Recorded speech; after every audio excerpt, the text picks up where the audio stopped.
Pour sa deuxième édition, le prix de la nouvelle Nolim a encore une fois investi la Gaîté Lyrique de Paris le jeudi 18 décembre 2014 pour une soirée placée sous le signe de l'édition numérique.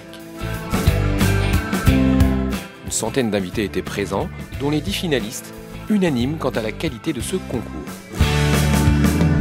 Quand on a le plaisir d'écrire et la passion de l'écriture, c'est forcément un événement auquel on veut absolument participer.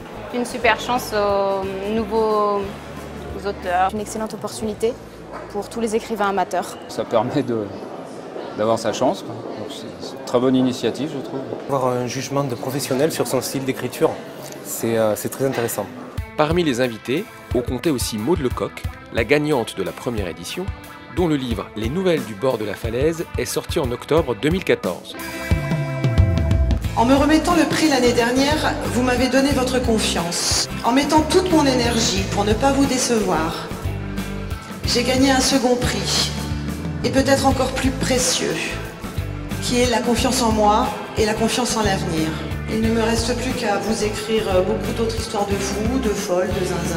Cette année encore, le concours a bénéficié de la présence et de la bienveillance d'un écrivain à succès, Michel Bussy, auteur entre autres de N'oubliez jamais ou Gravé dans le sable. Président de cette édition 2014, c'est Michel Bussy qui a désigné la meilleure nouvelle parmi les 10 finalistes et a remis en personne son prix à son auteur lors de cette soirée. Laurent Grima pour Une vie pour la mienne.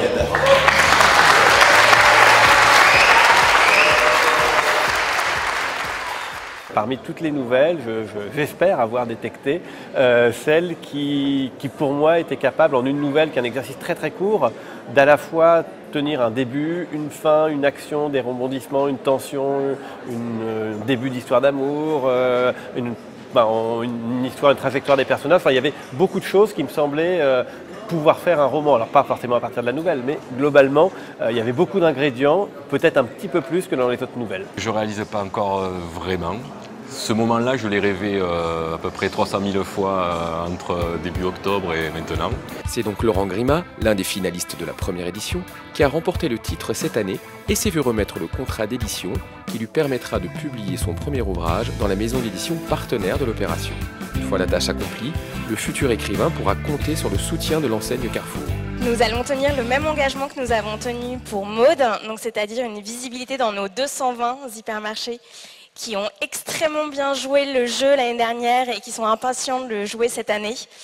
Et surtout, une publication sur nolim.fr, donc sur la librairie numérique. Dès le mois de septembre prochain, le site jedeviensécrivain.com rouvrira ses portes à une 3e édition du concours. Désormais, la question est de savoir qui succédera aux écrivains Maxime Chatham et Michel Bussy à la présidence de cette nouvelle saison. Rendez-vous dans quelques mois pour la réponse à cette question sur jedeviensécrivain.com.